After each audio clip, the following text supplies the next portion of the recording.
Ladies and gentlemen, after 3 rounds, we go to the judges' scorecards for decision. Ben Cartlidge scores the contest, 29-28, Kunev. Eric Colin has it, 29-28, Blades. And Dale Ransom scores the contest, 29-28, for the winner by split decision, Curtis Razor Blades.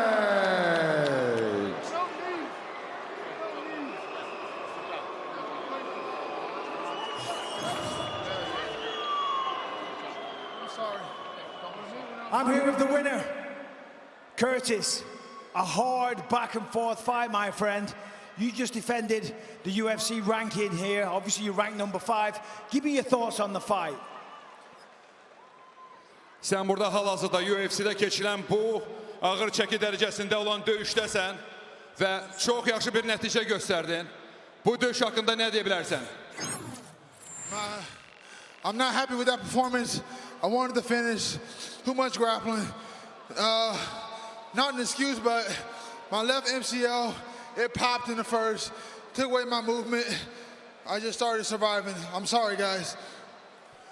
Çalışdım bu döyüşdə ən çox güləşə üstünlük verim və rəqibimi tez-tez zamanı ərzində yıxım yerə.